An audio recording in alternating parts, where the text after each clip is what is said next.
शंकर भगवान की।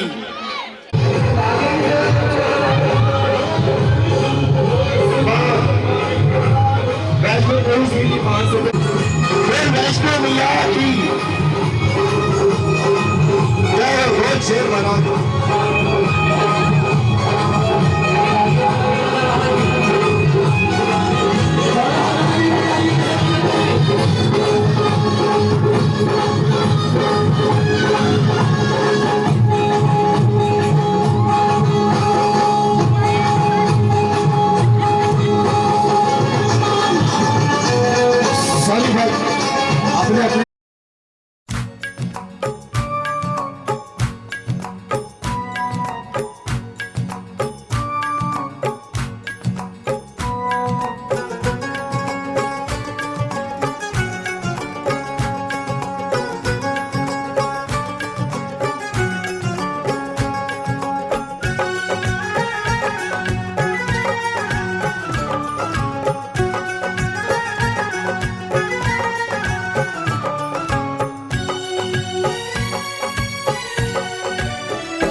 मेरी अखियों के सामने ही रहना ओ शेरों वाली जगदम्बे।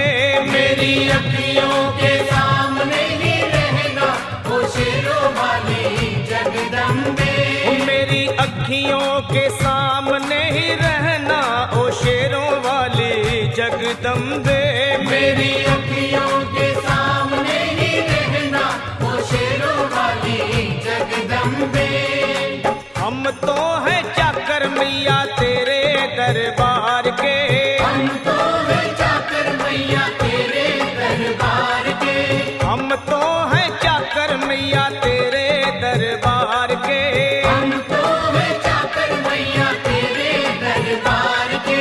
ओ भूखे हैं हम तो मैया, भूखे हैं हम तो मैया, बस तेरे प्यार के। मेरी अखियों के सामने ही रहना ओ शेरों वाली जगदम्बे। मेरी अखियों के सामने ही रहना ओ शेरों वाली जगदम्बे। मेरी अखियों के सामने ही रहना माँ शेरों वाली जगदम्बे। मेरी अखियों के सामने ही रहना माँ शेरों वाली जगदम्बे। विनती हमारी भी अब करो मंजूर माँ, विनती हमारी भी अब करो मंजूर माँ, विनती हमारी भी अब करो मंजूर माँ, विनती हमारी भी अब करो मंजूर माँ। ओ चरणों से हमको कभी, चरणों से हमको कभी करना ना दूर माँ। मेरी अखियों के सामने ही रहना माँ शेरों वाली जगदम्बे। मेरी अखियों के सामने ही रहना माँ शेरों वाली जगदम्बे। मेरी अखियों के सामने ही रहना माँ शेरों वाली जगदम्बे। मेरी अखियों के सामने ही रहना माँ शेरों वाली जगदम्बे। मुझे जान के अपना ही बालक सब भूल तू मेरी भुला देना, मुझे जान के अपना ही बालक सब भूल तू मेरी भुला देना, माँ मुझे जान के अपना ही बालक सब भूल तू मेरी भुला देना, मुझे जान के अपना ही बालक सब भूल तू मेरी भुला देना। ओ शेरों वाली जगदम्बे, ओ शेरों वाली जगदम्बे, आंचल में मुझे छुपा लेना। मेरी अखियों के सामने ही रहना माँ शेरों वाली जगदम्बे। मेरी अखियों के सामने ही रहना माँ शेरों वाली जगदम्बे। मेरी अखियों के सामने ही रहना माँ शेरों वाली जगदम्बे। मेरी अखियों के सामने ही रहना माँ शेरों वाली जगदम्बे।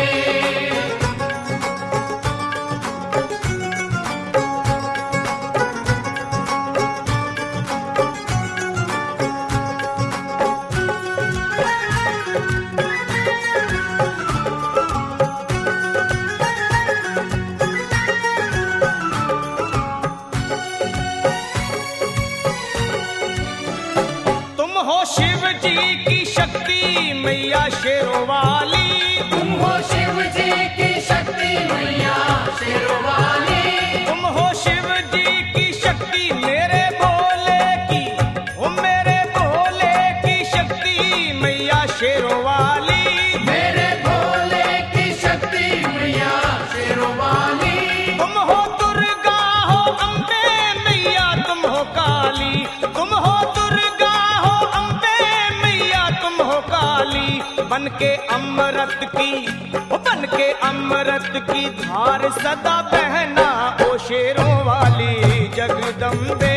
बन के अमृत की धार सदा बहना ओ शेरों वाली जगदम्बे।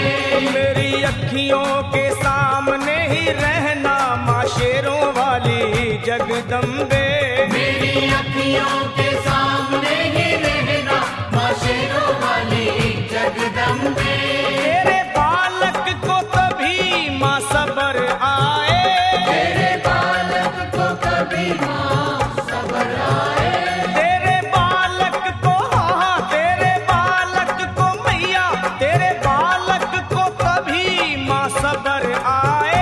तेरे बालक को कभी माँ सबर आए। जहाँ देखूं मैं तू ही तू नजर आए, ओ जहाँ देखूं मैं तू ही तू नजर आए। मुझे इसके सिवा कुछ न कहना ओ शेरों वाली जगदम्बे। मुझे इसके सिवा कुछ न कहना ओ शेरों वाली जगदम्बे। मेरी अखियों के सामने ही रहना माँ शेरों वाली जगदम्बे। मेरी अखियों के सामने ही रहना माँ शेरों वाली जगदम्बे। दे दो शर्मा को भक्ति का दान मैया जी, दे दो भक्तों को भक्ति का दान मैया जी। दे दो शर्मा को, हाँ अपने शर्मा को माता, अपने शर्मा को भक्ति का दान मैया जी। दे दो भक्तों को भक्ति का दान मैया जी। वो लखा गाता रहे तेरा जी, लखा गाता रहे तेरा गुणगान मैया जी। है भजन तेरा भक्तों का गहना, ओ शेरों वाली जगदम्बे। है भजन तेरा भक्तों का गहना, ओ शेरों वाली जगदम्बे। ओ शेरों वाली जगदम्बे, मेरी अखियों के सामने ही रहना, ओ शेरों वाली जगदम्बे। मेरी अखियों के सामने ही रहना, ओ शेरों वाली जगदम्बे। ओ मेहरा वाली जगदम्बे, ओ शेरों वाली जगदम्बे, ओ मेहरों वाली जगदम्बे।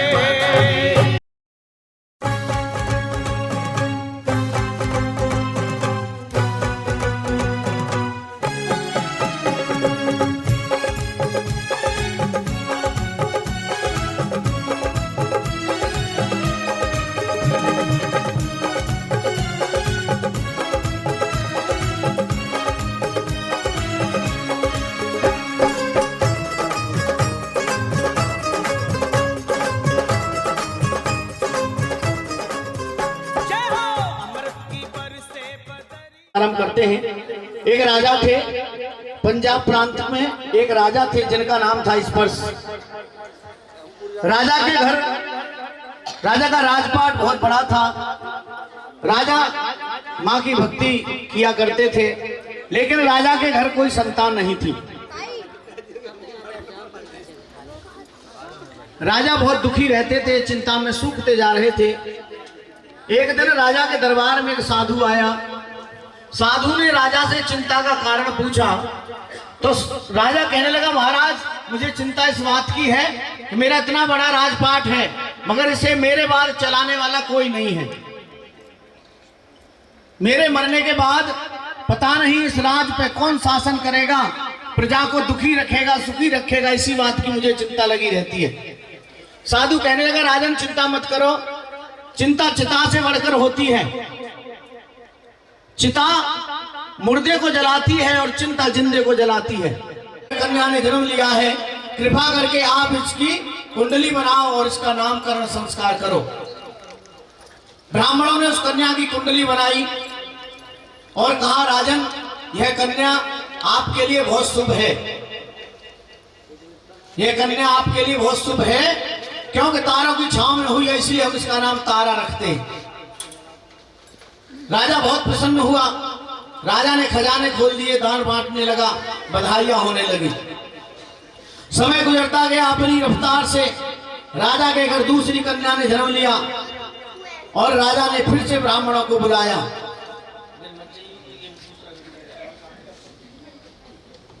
राजा ने फिर ब्राह्मणों को बुलाया और कहा, राजन मेरे घर हे ब्राह्मण देव, मेरे घर दूसरी कन्या ने जन्म लिया है, कृपा करके इसकी भी कुंडली बनाओ और इसका भी नामकरण का संस्कार करो।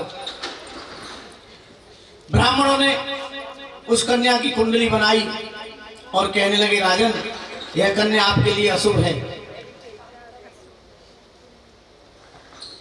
यह कन्या आपके लिए अशुभ है, विनाशकारी है। यदि यह कन्या आपके राजपाट में पली तो आपका सब कुछ नष्ट हो जाएगा। यदि नीचे ना बैठा जा रहा हो तो कुर्सी पर बैठ सकते, हाँ बैठ। जब शरीर सही ना होगा तो ध्यान कथा में कहाँ लगेगा फिर।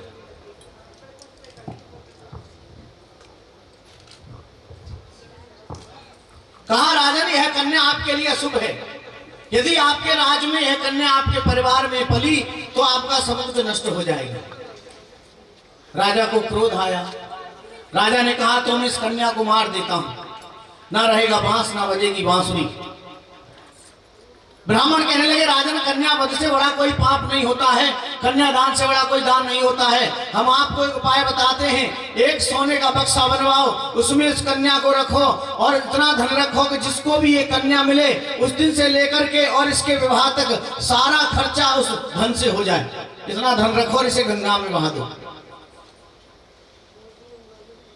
राजा कहने लगा, जो तुम कहते हो वो मैं करूंगा, लेकिन मुझे पहले ये बताओ, मेरे घर दो कन्या ने जन्म लिया है, दोनों का पिता एक है और माता भी एक है, लेकिन एक इतनी शुभ है और एक इतनी अशुभ है, ऐसा कैसे, ऐसा क्यों? ब्राह्मण कहने लगे राजन ये सब अपने अपने कर्मों की कथा है, जो जैसे कर्म करता है उसे वो कर्म भोगने पड़ते हैं। इसने शुभ कर्म किए तो ये शुभ हो गई और इसने अशुभ कर्म किए थे तो ये अशुभ हो गई। दोनों बहनों की कथा सुनो। ये दोनों बहनें इंद्रलोक की अप्सरा हुआ करती थी। एक का नाम नंदा था और एक का नाम सुनंदा था। दोनों बहनें इंद्र के दरबार में नृत्य कर रही थी। तभी वहां एक ऋषि आ जाते हैं जिनका नाम था लोमस ऋषि। लोमस ऋषि आसन पर बैठे हुए हैं और ये नृत्य कर रही हैं। इनके दिमाग पर पता नहीं क्या हुआ, इन्होंने अपनी सर की ओढ़नी उतार के और लोमस ऋषि के सर पे डाल दी। लोमस ऋषि को क्रोध आया और उसने श्राप दे दिया कि जाओ तुम दोनों बहनें मृत्यु लोक में जाके जन्म लो। मृत्यु लोक कहते हैं इस धरती लोक को जहां जीव बार बार मरता है, बार बार जन्म लेता है और बड़े कष्ट ही कष्ट झेलता है पूरे जीवन में, तो मृत्यु लोक कहते हैं। 84 लाख प्रकार के जीव जंतु होते हैं। 84 लाख प्रकार के जीव जंतुओं में जन्म लेते लेते तब मनुष्य योनि मिलती है।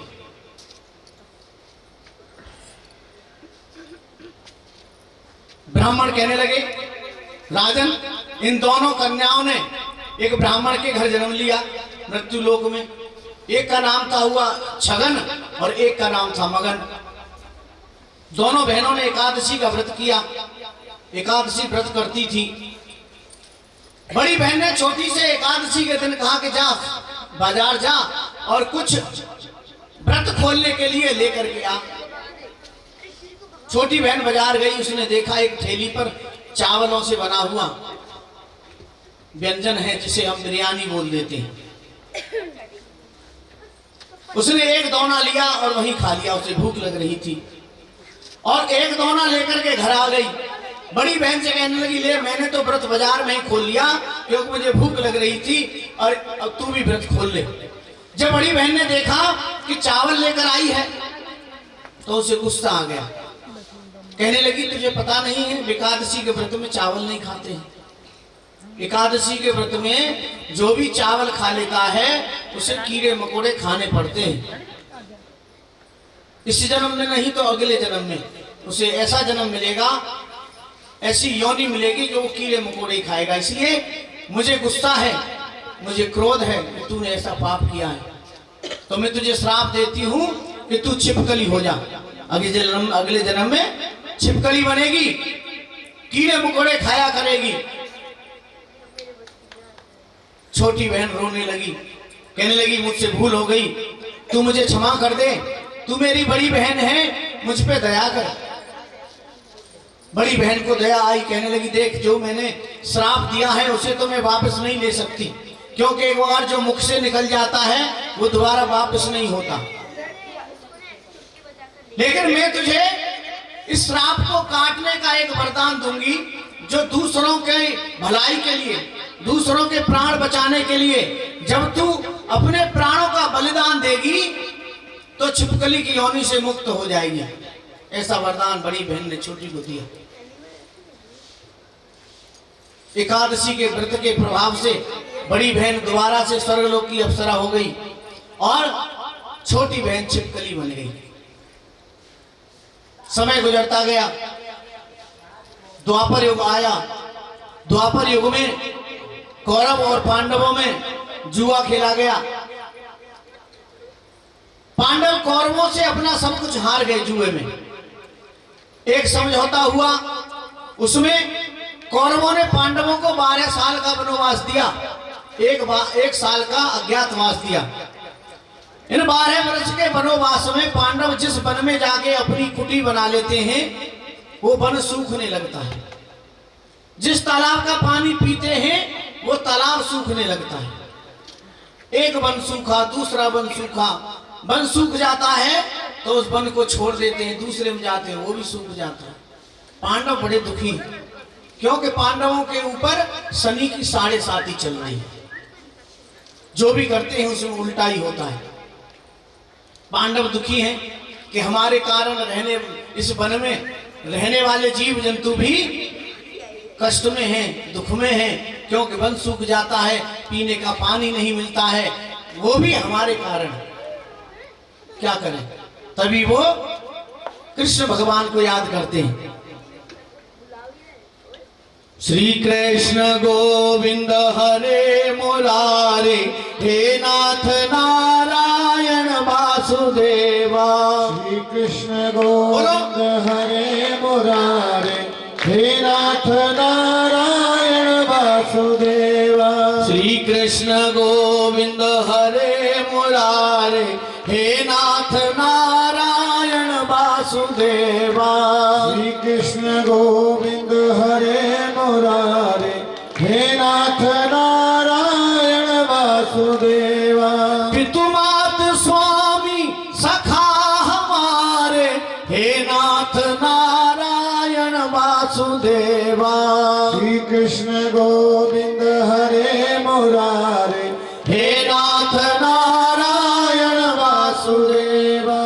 क्षण से ठाकुर जी प्रकट हुए, एकदम से आ गए, कहने लगे भैया युधिष्ठिर, बताओ तुमने मुझे क्यों याद किया?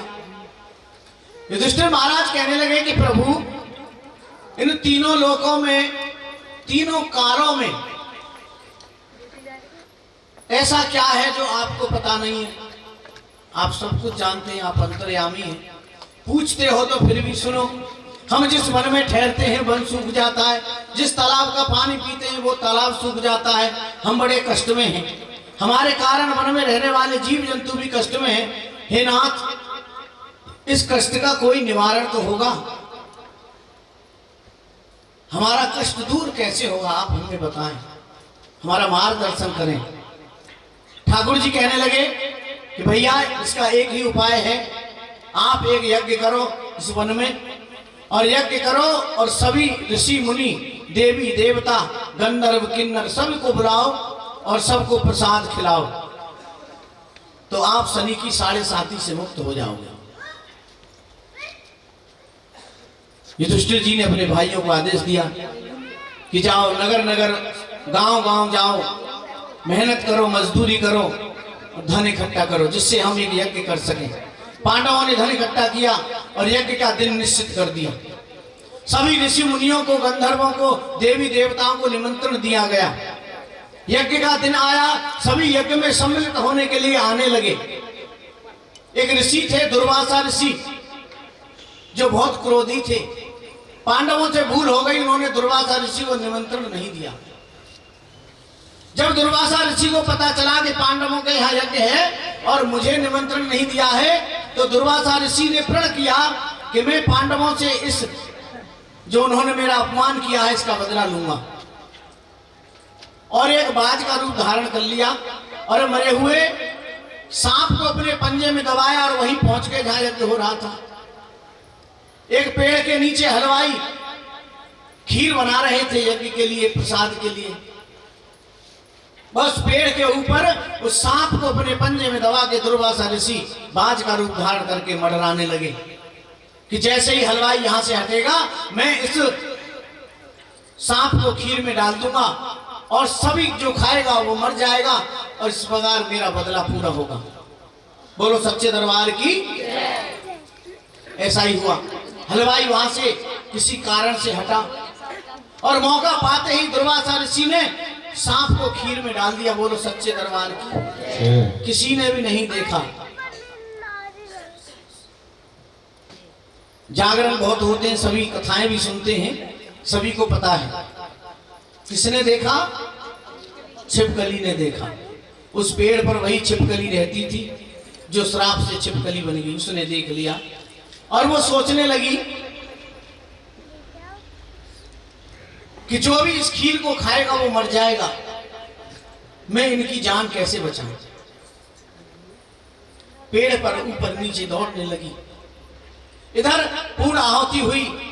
युधिष्ठिर महाराज ने आदेश दिया कि जाओ प्रसाद लेकर आओ, सभी को बिठा के बांटो और सभी को भोजन कराओ। जैसे ही सेवादार उस खीर के कढ़ाई को उठाने लगे तो छिपकली ने भगवान को याद किया कि प्रभु मुझे बुद्धि दो, मैं छोटा सा जीव हूं, चिल्लाऊंगी तो कोई सुनेगा नहीं, ना ही मेरी कोई भाषा समझेगा। मुझे सद्बुद्धि दो, मुझे ज्ञान दो, मैं कैसे इनकी जान बचाऊं। तभी उस छिपकली को वो वरदान याद आ जाता है जो उसकी बहन ने दिया था कि परोपकार में दूसरों के प्राणों की रक्षा करने के लिए अपने प्राण दे देगी तो छिपकली की होनी से मुक्त हो जाएगी। छिपकली सोचने लगी, अरे छिपकली, भविष्य में ऐसा अवसर मिले ना मिले, आज तू अपने जीवन को धन्य कर ले और अपने इस छिपकली की योनि से मुक्त हो जा। जैसे खीर की कढ़ाई को हलवाइयों ने उठाया, छिपकली ने खीर में छलांग लगा दी। बोलो सच्चे दरबार की। सांप को गिरते तो किसी ने नहीं देखा, लेकिन छिपकली को गिरते हुए देख लिया। कढ़ाया वहीं पटक दिया। दौड़ते हुए युधिष्ठिर महाराज के पास गए, कहने लगे नाथ अनर्थ हो गया। क्या हो गया? खीर में छिपकली कूद गई है, सारा प्रसाद विषैला हो गया महाराज, अब क्या करें? जैसे ऋषि मुनियों ने ये बात सुनी तो ऋषि मुनि क्रोध में आ गए। देखो छिपकली नीच योनि है, कीड़े मकोड़े खाने वाली योनि है, और भगवान का प्रसाद बना था उसे विषैला कर दिया, नीच कर्म कर दिया। अब तो ये नीच ही रहेगी। एक और श्राप मिल गया उसे, तो नीच ही रहेगी। युधिष्ठिर जी कहने लगे जो होना था सो हो गया। एक गड्ढा खोदो, गड्ढे में इस खीर को दबा दो, इधर उधर फेंक दोगे तो जीव जंतु खा के मर जाएंगे। और दोबारा से जो प्रसाद बना है, बचा है, जो भी सामग्री बची है, उससे दोबारा से प्रसाद बनाओ और सभी को भोजन कराओ। दुर्वासा ऋषि ने सोचा कि मैं पांडवों का यज्ञ विफल कर दूंगा, लेकिन उन्हें यह पता नहीं जिसके साथ मुरली मनोहर हो उसका कोई क्या बिगाड़ सकता है।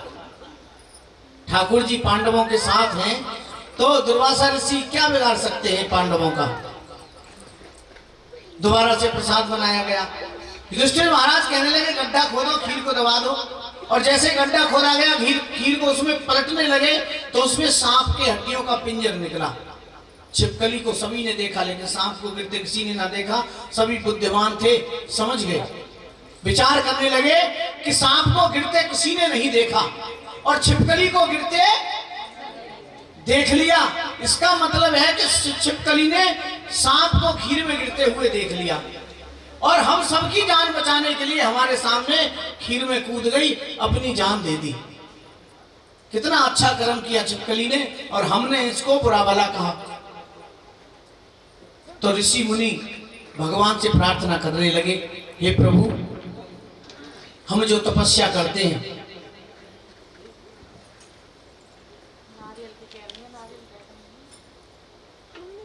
कैसे करोगे तुम? मैं तो सोचा कहीं दिखे हैं। बोलो सच्चे दरबार की।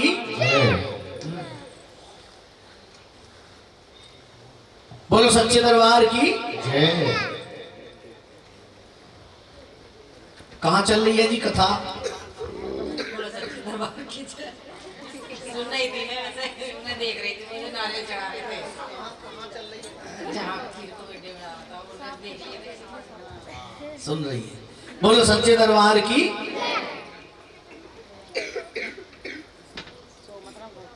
दोबारा से प्रसाद बनाया गया तो ऋषि मुनियों ने भगवान से प्रार्थना करी कि हमने जो तपस्या की है, जो तप किए हैं, उन तप में से थोड़ा थोड़ा फल छिपकली के नाम कर दो और इसको मनुष्य योनि दे दो, क्योंकि मनुष्य योनि से उत्तम कोई योनि नहीं होती। 84 लाख योनियों में घूमता हुआ जीव कष्ट पाता हुआ प्रभु की कृपा होती है, तब उसे मनुष्य योनि मिलती है। जब बच्चा माता के गर्भ में 7 महीने का हो जाता है, जब बच्चा माँ के गर्भ में 7 महीने का हो जाता है तो भगवान स्वयं उससे मिलने आते हैं। भगवान उससे पूछते हैं कि भाई तू माता के गर्भ में है, तुझे यहाँ कैसा लग रहा है? तो बच्चा कहता है कि प्रभु बहुत बुरा लग रहा है। कभी एकदम बहुत गर्म लगता है, गर्म चीज खाती है माता तो बच्चे को गर्म लगता है, कभी एकदम बहुत ठंडा लगता है, चारों ओर गंदगी भरी हुई है, उल्टा लटका हुआ हूं, प्रभु यहां से निकालो। जीव प्रार्थना करता है भगवान से कि मुझे यहां से निकालो। भगवान कहते हैं यहां से निकल के तू क्या करेगा, क्या करेगा, यहीं रहे कि नहीं प्रभु निकालो। क्यों निकालूं, बाहर आके करना क्या है तुझे? प्रभु भजन करना है, मुझे तुम्हारा भजन करना है और कुछ नहीं करूंगा सिवाय तुम्हारे भजन के। प्रभु से वादा करता है कि मैं बाहर आके तुम्हारा भजन करूंगा, लेकिन भजन ही नहीं करता, बाकी सब कुछ करता है। तो ये मनुष्य शरीर सबसे उत्तम है। छिपकली को ऋषि मुनियों ने वरदान दे दिया कि तू छिपकली की योनि से मुक्त हो जाएगी और तुझे मनुष्य योनि मिलेगी। ये बात, ये कथा राजा स्पर्श को ब्राह्मण बता रहे हैं, कह रहे हैं कि हे राजन, ये वही कन्या है जो छिपकली थी, लेकिन इसे मनुष्य योनि तो मिल गई, लेकिन आपके परिवार में, आपके राजपाट में ये पलेगी नहीं। यहां ये पली तो तुम्हारा सब कुछ नाश कर देगी, इसलिए इसे नीच घर में पलना है, किसी दूसरे घर में पलना है, तुम्हारे घर नहीं पल सकती। तो राजा ने क्या काम किया, एक सोने का बक्सा बनवाया, उसमें कन्या को लिटाया और बहुत सारा धन रखा, और गंगा में जाकर उस बक्से को रखा, थोड़ी सी हल्दी ली और उसके हाथ पीले कर दिए और कहा बेटी, वो पिता बड़ा भाग्यशाली होता है जो अपनी बेटी का हाथ, अपनी बेटी का कन्यादान अपने हाथों से करता है, पर मैं बड़ा अभागा पिता हूं जो तेरा कन्यादान नहीं कर सका, और मैं तुझे इस तरह से विदा कर रहा हूं। राजा ने उस कन्या को, उस बक्से को गंगा में बहा दिया। बोलो सच्चे दरबार की।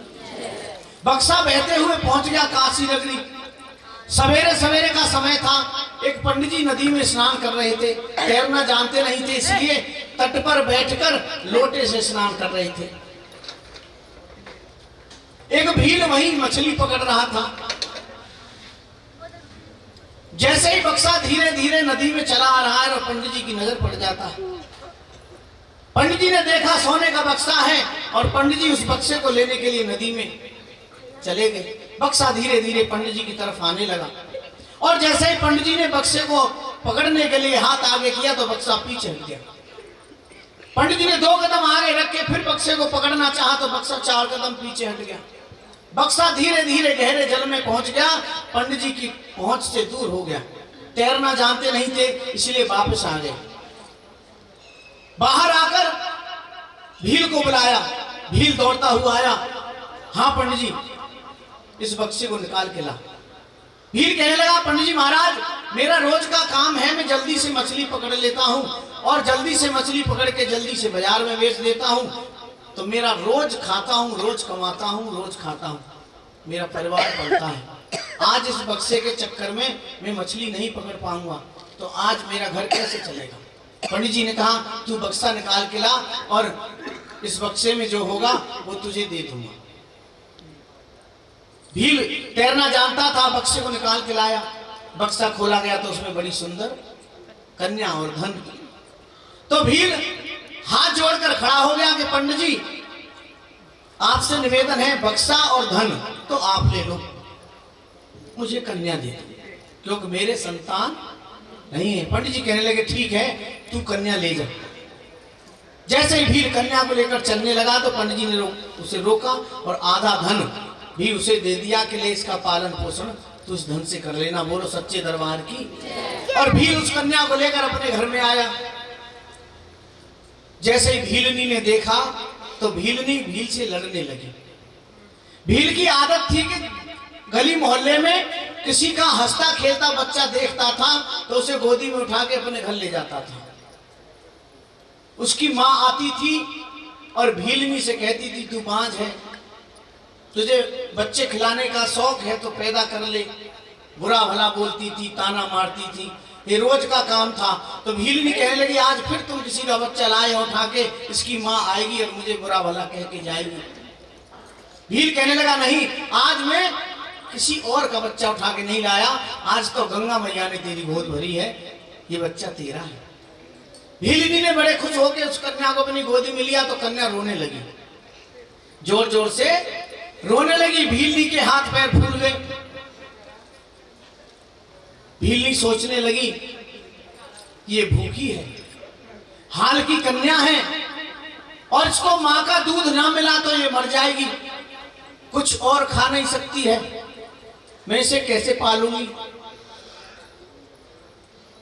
मां भगवती से प्रार्थना करने लगी कि मां तूने मुझे मां बनाया है तो तू मुझे इस लायक भी बना दे कि मैं इसका पेट भर सकूं, नहीं तो ये मर जाएगी। तभी उसके सूखे स्तनों से एक दूध की धार निकली और कन्या के मुख में जा गिरी। बोलो सच्चे दरबार की। सुस्ती आ रही है? आ रही है। ताली बजाएंगे और भजन करेंगे।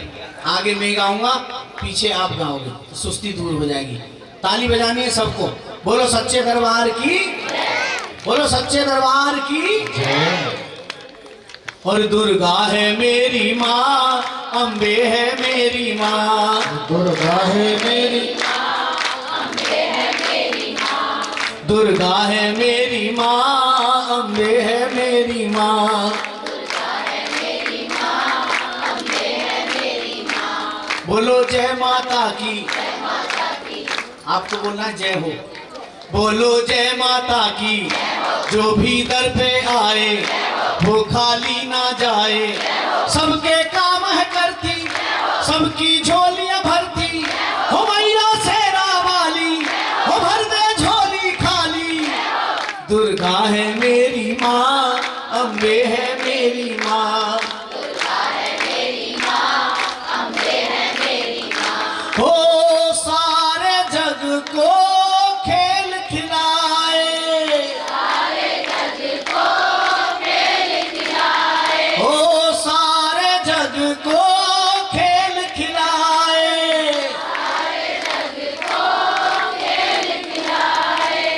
बिछड़ों को जो रोज मिलाए, बिछड़ों को जो, बिछड़ों को जो रोज मिलाए,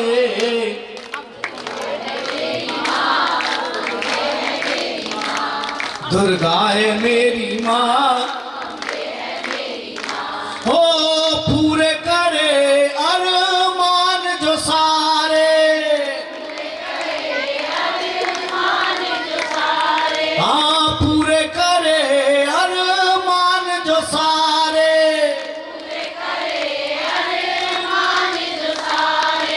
देती है वरदान जो सारे, देती है देती है वरदान जो सारे। दुर्गा है मेरी माँ, दुर्गा है मेरी माँ,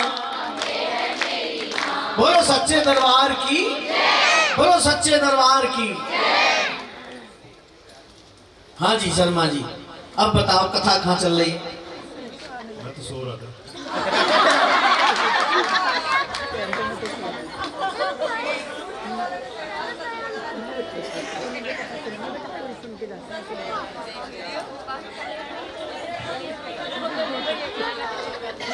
बोलो सच्चे दरबार की। भीलनी ने और भील ने उस कन्या का नाम रखा रुक्मण। प्यार से कहने लगे रुक्को। अब इधर तो रुक्मण और उधर राजा के घर में तारा, दोनों विवाह के योग्य हो जाती हैं। तो राजा स्पर्श अपनी बेटी तारा का विवाह हिमाचल प्रदेश में एक हरिपुर नगर है, वहां का राजा था हरिश्चंद्र हजारा। उस राजा से अपनी बेटी तारा का विवाह राजा स्पर्श कर देता है। उसी नगर में भीलों की बस्ती में वो भील भी अपनी बेटी रुक्मण का विवाह कर देता है। दोनों बहन एक ही नगर में पहुंच जाती हैं। संजोग से रुक्मण की सास तारा के महलों में झाड़ू लगाने जाया करती थी। एक दिन बीमार हो गई तो रुक्मण से कहने लगी, बहू मेरी तबीयत ठीक नहीं है, तुम जाओ महारानी के महलों में झाड़ू लगाओ। झाड़ू लेकर के रुक्मण चलने लगी तो कहा, रुक बहू, एक बात का ध्यान रखना, सारे महल में झाड़ू लगाना, लेकिन महल के कोने में एक मंदिर है छोटा सा, उस मंदिर में जाना तो दूर, उधर देखना भी नहीं है, मंदिर की तरफ देखना भी गुनाह है। ठीक है माता जी। ऐसा कह के रुक्मण तारा के महलों में झाड़ू लगाने पहुंच जाती है, झाड़ू लगाना शुरू कर देती है, लेकिन उसका ध्यान है मंदिर पे। वो सोचती है ऐसा उस मंदिर में क्या है जो मैं वहां जाना तो दूर देख नहीं सकती हूं। और धीरे धीरे धीरे धीरे रुक्मण उस मंदिर के सामने पहुंच जाती है। मंदिर के सामने पहुंच जाती है तो देखती है कि मंदिर में एक महिला बैठी है जो हूबहू रुक्मण जैसी है। तो रुक्मण उसको देख करके आश्चर्य में पड़ जाती है कि सेम मेरे जैसी ये कौन है। तभी तारा की नजर रुक्मण पे पड़ती है तो तारा उठी और दौड़कर रुक्मण को अपने गले लगा लिया। रुक्मण तो महत रानी है और तारा महारानी है। और उस समय की बात है जब छुआछूत बहुत हुआ करता था।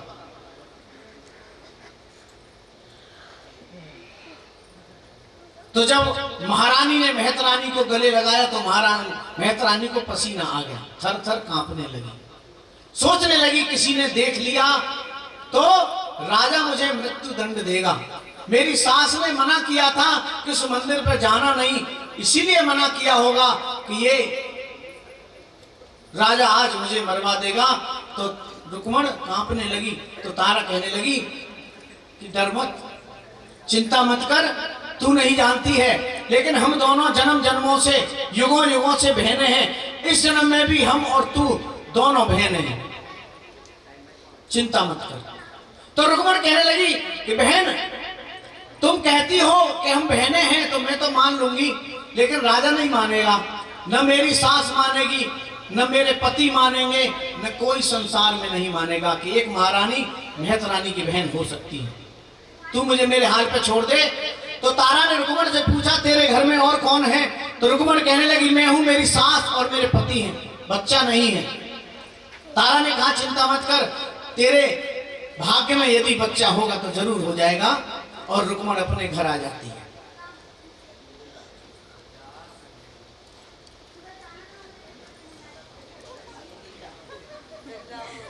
रुक्मण अपने घर आ जाती है और समय गुजरता रहता है। समय गुजरता रहता है। एक दिन रुक्मण बाजार जाती है, बाजार से सामान लेकर लौट रही होती है तो रास्ते में एक मंदिर पड़ता है। उस मंदिर में कीर्तन हो रहा है और कीर्तन की आवाज, ढोलक छेनों की आवाज जब रुक्मण के कानों में पड़ी तो मंदिर के सामने रुक गई और सीढ़ी पर बैठ गई। भजन सुनते सुनते समाधि में लीन हो गई। उसे अपने तन मन की सुध ना रही और आधी रात हो गई। कीर्तन करने वाले सभी भक्तगण प्रसाद ले लेकर अपने घर चले गए। सबसे अंत में पंडित जी ने मंदिर के पट बंद किए और जब चलने लगे तो देखा कि सीढ़ी पर एक महिला बैठी है। तो पंडित जी जोर से चिल्लाने लगे, उसे उठाया, पूछने लगी कि मैं कौन हूं, मैं कहां हूं। पंडित जी कहने लगे तू मंदिर की सीढ़ी पर बैठी है और आधी रात हो गई है, क्या घर से लड़के आई है? क्या तू घर से लड़के आई है जो यहां आधी रात को बैठी है? रुक्मण कहने लगी नहीं पंडित जी, मैं तो शाम को यहां से गुजर रही थी। इस मंदिर के में जो हो रहा था उसकी ढोलक की छेनों की आवाज मेरे कानों में पड़ी, मुझे इतना अच्छा लगा, मैं यहाँ बैठ गई, फिर मैं समाधि में लीन हो गई, मुझे फिर कोई खबर सुध नहीं है यहाँ क्या हो रहा था। पंडित जी कहने लगे महामाई का गुणगान हो रहा था। उससे क्या होता है? महामाई प्रसन्न होती है। प्रसन्न होती है तो क्या करती है? मुंह मांगा वरदान देती है। जो भी माँ भगवती को प्रसन्न कर ले वो मुंह मांगा वरदान दे लेता है। कोढ़ी को काया देती है, निर्धन को माया देती है, बांझों को संतान देती है। संतान नहीं थी रुक्मण को, सुनकर घर आ गई। रात को सोई नहीं, सवेरा होता ही जैसे ही सवेरा हुआ सीधी तारा के पास पहुंच जाती है और तारा से जो मंदिर में घटना हुई वो सारी बात तारा को बताती है और कहती है कि पंडित जी कह रहे थे कि माँ भगवती को प्रसन्न कर लिया जाए तो मुंह मांगा वरदान देती है, संतान देती है। तारा कहने लगी हाँ मेरी माँ ऐसी है, यदि उसको खुश कर लो, प्रसन्न कर लो तो मुंह मांगा वरदान देती है। तो रुक्मण कहने लगी तू मुझे भी बता, मैं माँ को कैसे प्रसन्न करूं जो मुझे भी संतान हो जाए। तो तारा ने कहा देख अपने घर जाइयो, अपने आंगन को गाय के गोबर से लीप लेना। तारा रुक्मण से कहने लगी कि गाय के गोबरा से अंगना लिपइयो, चौक पुरइयो दुआर हो, पीली पीली माटी से भवन बनइयो, मैया को लीजो पुकार हो, रुनुक झुनुक आएगी महारानी, झोली लीजो पसार हो, लाखों करोड़ों की बिगड़ी बनाती, तेरी सुनेगी पुकार हो। मेरी माँ बहुत दयालु है, अपने घर जा, गाय के गोबर से आंगन लीप लेना, देहरी पे चौक पूर लेना और अपने घर की दीवार पर मिट्टी का भवन बना लेना। पहले माता की या किसी देवी देवता की मूर्ति नहीं होती थी, तस्वीर नहीं होती थी, घर में कच्ची दीवारें हुआ करती थी, उस पर मिट्टी से भवन बना लिया करते थे और पूजा करते थे। तारा ने रुक्मण को बताया और कहा कि जब तू माँ से मन्नत मांगेगी तो तू माँ को भी एक वादा करेगी। क्या वादा करेगी? कि माँ यदि मेरी सूनी गोद भर जाए तो मैं तेरा जागरण कराऊंगी, कीर्तन करवाऊंगी, मंदिर में घंटा चढ़ाऊंगी, भंडारा करूंगी, कंजका जिमाऊंगी, छोटे से छोटा काम या बड़े से बड़ा काम जो तेरी सामर्थ्य में हो, जो तेरे बस में हो, वो बोल देना, तब तेरी मन्नत पूरी होगी। माँ के यहाँ से मांगने का तरीका यही है, जब हम माँ के दरबार में मन्नत मांगते हैं तो बदले में माँ को भी कुछ देना पड़ता है कि तेरा दर्शन करने आएंगे या तेरा जागरण करवाएंगे या चौकी करवाएंगे या कंजका जमाएंगे, कुछ ना कुछ जो बस में हो बोलना पड़ता है। तो तारा ने रुक्मण को बताया कि जा तू ऐसा करना और माँ तेरी प्रार्थना जरूर सुनेगी। रुक्मण अपने घर आई, जैसे तारा ने बताया वैसा ही किया और आसन लगाकर बैठ गई, माता की मूर्ति बना के उसके सामने बैठ गई और कहने लगी माँ फिर भजन गाएंगे कि मैया सुन ले मेरी पुकार, हो पुकार, तेरा जगराता करवाऊंगी।